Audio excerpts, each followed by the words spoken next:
আমি আপনাদের সামনে যে কেমোজলটা সম্পর্কে আলোচনা করব। কেমোজল হচ্ছে আমাদের ধানের জন্য খুব ভালো একটা প্রোডাক্ট। কেমোজল ব্যবহার আমরা কখন করব এবং কি কারণে করব?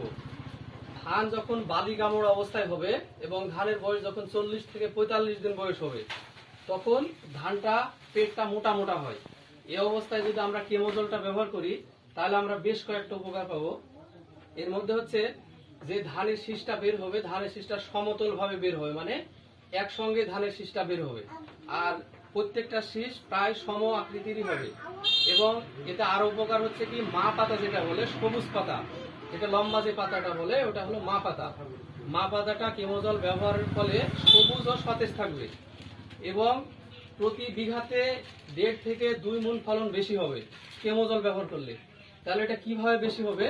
যদি কেমোজলটা ওই 40 থেকে 45 দিন বয়সে ব্যবহার করা যায় প্রথম স্প্রে, তো যে ধানের শীষ থেকে ধানটা বের হবে ওই ধানগুলো চিটা মুক্ত এবং পরিপুষ্ট দানা হবে। যখন একটা ধানের শীষ থেকে পরিপুষ্ট এবং চিটা মুক্ত ধান হয় তখন অবশ্যই ধানটার তো ফলন বেশি হবে, তাই না? 1.5 থেকে 2 মণ ধানের ফলন বেশি হবে পার বিঘাতে। এবং যে খড়টা থাকবে, খড়টা ঝকঝকে এবং সুন্দর হবে।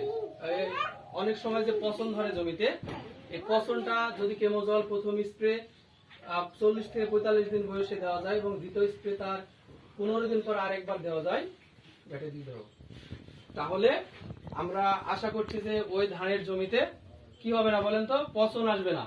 আর যদি কেমোজল ব্যবহার করি তাহলে যে কয়টা উপকার বললাম তার মধ্যে 1 নম্বর হচ্ছে কি, ধানের ফলনটা বেশি হবে।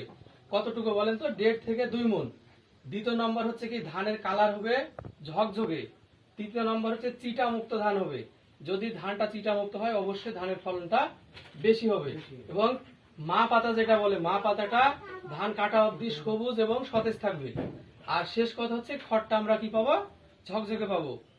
তো আপনাদের কাছে আমার এটাই অনুরোধ থাকবে যে আপনারা অল্প পরিমাণ হলেও আমাদের কেমোজলটা ধানের জমিতে ব্যবহার করবেন, তাহলে অবশ্যই আপনারা উপকার পাবেন। এবং আপনারা যখন একজনে ব্যবহার করবেন আপনাদের দেখে আরো 5 জন কৃষক বাড়বে। এটাই আপনাদের কাছে আমার কথা। এবং